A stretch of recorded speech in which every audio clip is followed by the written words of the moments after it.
reach out about my handstand post and you're working on your handstand and you need tips on where to start. Now, for me, handstand did not come easy. For the first year, I was just like kicking up, falling down, and squawking like a bird. But I will show you the tricks that helped me eventually master a handstand with dedication and persistence and a lot of patience. So, to start our handstand practice, many of us will do this at home and we don't have someone to spot us necessarily, and we don't have time between yoga classes because of the schedule of the practice. So start with a wall. You'll most likely see or even start practicing handstands like this. You plant your hands first, none of this hands up, stands up thing, because that's momentum and you're never gonna hold it, typically. You plant your hands and you lift one leg, bend the other one, and kick up. Now, this is a great way to start, just to feel the weight in your hands. But if you check out my body alignment here, look, my feet, my hips are way past my shoulders and wrists, so I'm never going to get that perfect handstand alignment, although I'll get more comfortable going upside down with that. If you want to start practicing your alignment to hold a handstand, come away from the wall. You can kick your leg out, try to get it straight, perpendicular, okay? So that's the distance I should be from the wall. I'm going to keep one foot there, turn around, plant my hands in that exact same position, yeah? Spread your fingers wide like a starfish. Press down, you wanna press down with this part of your hand right there, and your fingertips as well. To start, you walk one foot up the wall, flex your toes, and then the other. Now this can be really intense for many of us, so you might stay here and breathe. As you get comfortable and stronger though, you walk your feet down to be parallel.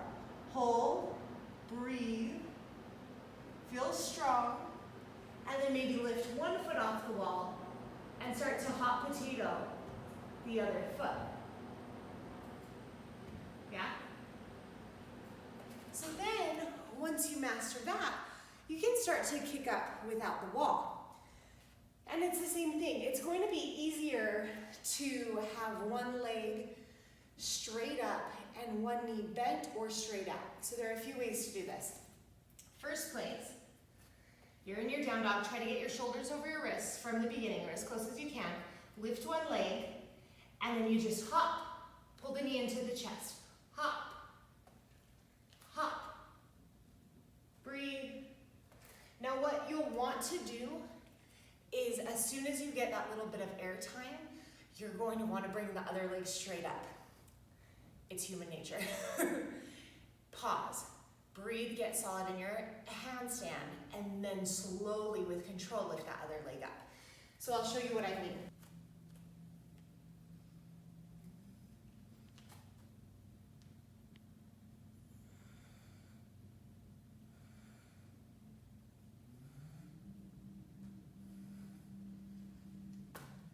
From there, you're balancing because of your fingertips. You're controlling your handstand with the weight in your fingertips. One way to become aware of that, I recently broke these two fingers in March and I still can't really feel them, so I've been doing a lot of fingertip work with the blocks. And I did this same work when I first started learning handstand because I didn't know how to activate my fingertips to control my handstand. This one you'll definitely want to spot and not to be alone unless you're really comfortable going upside down. But I grabbed two blocks and make sure they're not like the really squishy kind, pretty solid. And it depends on the size of your hands. I personally like to curl my ring finger, pinky, and thumb around the block like this. And then I just start practicing. Same thing, an L jump in my handstand, or that straight leg and knee in towards the chest.